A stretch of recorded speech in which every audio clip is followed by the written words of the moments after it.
दुनिया की तमाम छोटी और बड़ी खबरों के लिए हमारे चैनल को सब्सक्राइब करना न भूलें और बेल का बटन जरूर दबाएं।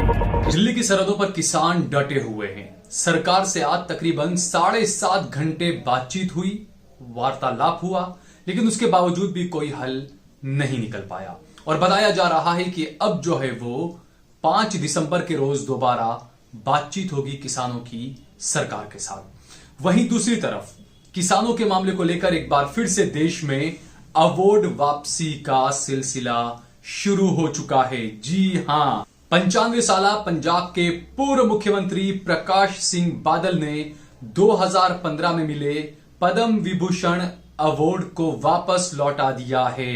यानी कि बीजेपी की नाक में अब दम होने वाला है। मोदी सरकार की नाक में दम कर दिया है किसानों ने और उसके साथ ही अवार्ड वापसी का सिलसिला शुरू हो चुका है। और यहां पर प्रकाश सिंह बादल के अलावा शिरोमणि अकाली दल के ही राज्यसभा सांसद सुखदेव सिंह ढींढसा ने भी अपना पद्म भूषण अवार्ड वापस लौटा दिया है।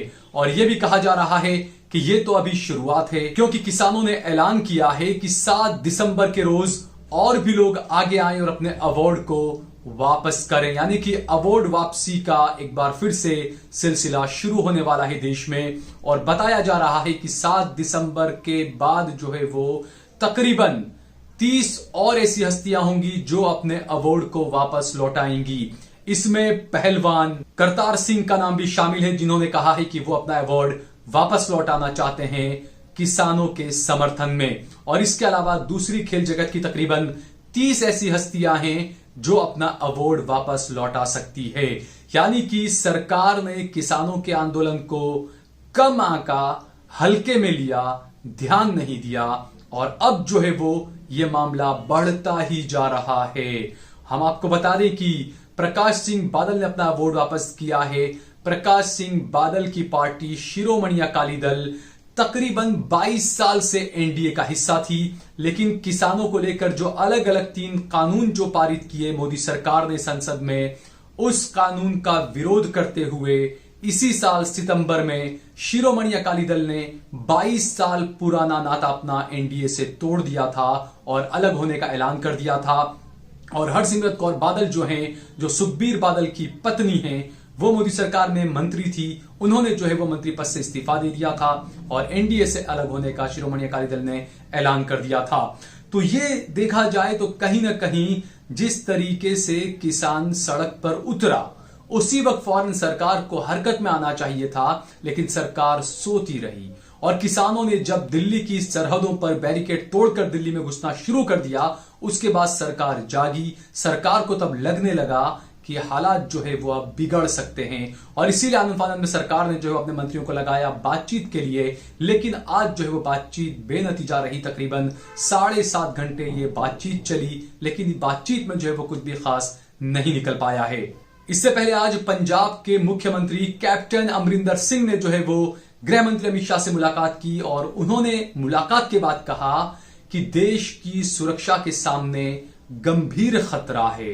उन्होंने कहा है कि सरकार को होना चाहिए कि जल्द से जल्द किसानों की बातों को सुना जाए और जल्द से जल्द इस मसले का हल निकाला जाए। हम आपको बता दें कि इस कानून के पारित होने के बाद सबसे पहले कैप्टन अमरिंदर सिंह और कांग्रेस नेता राहुल गांधी ट्रैक्टर में सवार हुए थे और उन्होंने जो है वो सबसे पहले इस कानून का विरोध किया था। और उसके बाद में जो है वो शिरोमणि अकाली दल पर दबाव बना, क्योंकि बड़े पैमाने पर किसानों का वोट यहां पर इन्हें मिलता है। किसानों का जो कोर वोट है, जो एसएडी का जो शिरोमणि अकाली दल का, वो किसान वोटर है। तो उन पर जब दबाव बना तो उन्होंने भी जो है वो सरकार से अपना समर्थन वापस ले लिया था।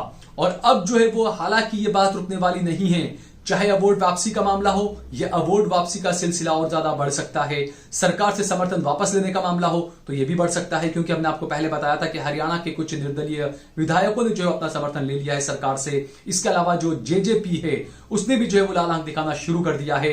तो यकीनन आने वाले वक्त में मोदी के लिए बड़ी मुसीबत होगी। जितना जल्दी हो सके उतना जल्दी अगर इस मामले को नहीं सुलझाया तो मोदी सरकार के लिए काफी परेशानियों का सामना करना पड़ेगा मोदी सरकार को। और इसीलिए कहा जाता है क्योंकि मोदी और अमित शाह की जो जोड़ी है, उनकी जो राजनीति है, वो ऐसी राजनीति है जिसका कोई तस्वुर नहीं कर सकता। और इसीलिए सुगबुगाहट इस बात को लेकर भी तेज हो रही है कि जिस तरीके से शाहीन बाग के आंदोलन को कुचला गया, जिस तरीके से लॉकडाउन लगाया गया और शाहीन बाग में फौरन जो है वो आंदोलन को खत्म करना पड़ा, क्या इसी तरीके से सरकार कोरोना की आड़ में किसानों के आंदोलन को दबाने की कोशिश करेगी? इस बात को लेकर जो है वो सुगबुगाहट तेज हो चुकी है। वहीं किसानों के वोट लेकर सत्ता में आई बीजेपी और उसके नेताओं को जो है वो अब किसानों में ही आतंकवादी, पाकिस्तानी, खालिस्तानी नजर आने लगे हैं। इन्हीं किसानों ने वोट दिए बीजेपी को, हरियाणा में सत्ता में बैठाया और उसी बीजेपी के नेताओं को अब जो है वो इन किसानों में आतंकवादी नजर आ रहे हैं। सबसे पहले आप सुनिए हरियाणा सरकार के कृषि मंत्री जेपी दलाल, उन्होंने क्या कहा है। किसान की बात नहीं है, किसान को नाम आगे करके बहुत सारे लोग जो हैं, विदेशी ताकतें हैं, चीन है, पाकिस्तान है या देश के दुश्मन देश हैं, वो चाहते हैं कि डिस्टेबलाइज करें। मोदी जो है कोई थोपे हुए राजा नहीं है। कुछ ताकतों को, विदेशी ताकतों को ये जो है देश का विकास अच्छा नहीं लगता। कुछ विदेशी ताकतों को मोदी के चेहरा पसंद नहीं है। तो सुना आपने, जेपी दलाल कह रहे हैं कि ये जो किसान हैं आतंकवादी और खालिस्तानी और पाकिस्तान और चाइना का इन्हें समर्थन ऐसा लगता है। आप सोचिए किस तरीके के बयान बीजेपी के नेता दे रहे हैं। इस तरह के बयानों के बाद किसानों का गुस्सा और ज्यादा भड़कना लाजमी है, क्योंकि अगर जब कोई आपका विरोध करता है आप सीधे उसे आतंकवादी करार दे देते हो, जब कोई आपका विरोध करता है आप उसे सीधे पाकिस्तानी करार दे देते हो। यह बीजेपी की और आरएसएस की एक सोची साझी रणनीति है जिससे कि विरोध को दबाया जाए। लेकिन किसानों के सामने यह रणनीति काम करती हुई फिलहाल नजर नहीं आ रही है। जेपी दलाल ने जिस तरीके से कहा कि यह चीन का और पाकिस्तान की साजिश है, यह बड़ी हैरान करने वाली बात है। आप सोचिए कि आज चीन को भारत को हिलाने के लिए भारत के किसानों की जरूरत पड़ेगी, जबकि पूरी दुनिया जानती है कि चीन के पास में ऐसी ऐसी टेक्नोलॉजीज हैं और ऐसी ऐसी चीजें हैं चीन के पास में, उन्हें भारत के किसानों की जरूरत नहीं पड़ने वाली है। लेकिन बीजेपी के नेता जो है वो भरमाने में लगे हुए हैं, क्योंकि उन्हें पता है कि इस देश का एक अनभक्त तबका है, वो उनकी बातों पर बड़ा यकीन करता है। इससे पहले सिंधु बॉर्डर पर बैठे किसानों की तरफ से बात करने कुछ किसान जो गए थे सरकार के पास, आज जब बातचीत शुरू हुई और उसके बाद सरकार की तरफ से खाना पेश किया गया, लेकिन किसानों ने सरकार के मुंह पर, मोदी सरकार के मुंह पर तमाचा मारते हुए मोदी सरकार की तरफ से दिए हुए खाने को खाने से साफ इनकार कर दिया। ये किसान अपना खाना अपने साथ लेकर आए थे।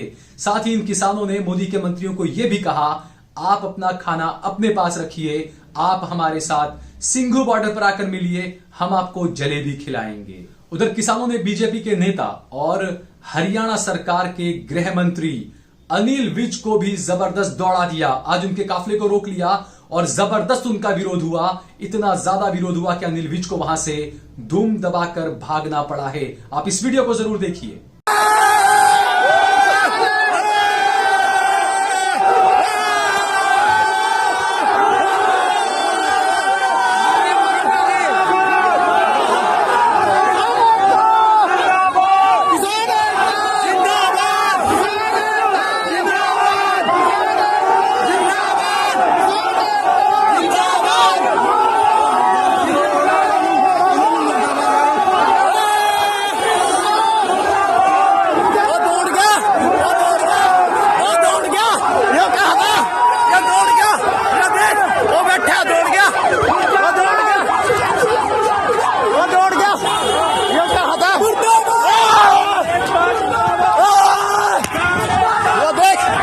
दौड़ गया। तो बीजेपी के नेता जिस तरीके के बयान दे रहे हैं, यकीनन बीजेपी को जो है उसका खामियाजा भी भुगतना पड़ेगा। वहीं प्रधानमंत्री नरेंद्र मोदी जो है वो बड़ी बड़ी बातें करते हैं। जिस तरीके से उन्होंने इस कृषि बिल को लाकर कहा था कि देश के किसानों के लिए एक मंडी होगी, यानी कि देश का किसान जो है वो पूरे देश में कहीं पर भी जाकर अपना अन्न बेच सकता है, अपना धान बेच सकता है। यह भरमाने की कोशिश की गई नरेंद्र मोदी की तरफ से, क्योंकि यह पता होना चाहिए देश के लोगों को कि देश के लिए एक मंडी वाली जो बात है वो 1976 से ही लागू है। जी हां, 1976 को यह हाईकोर्ट ने यह आदेश दिया था कि देश का किसान जहां चाहे वहां जाकर धान बेच सकता है।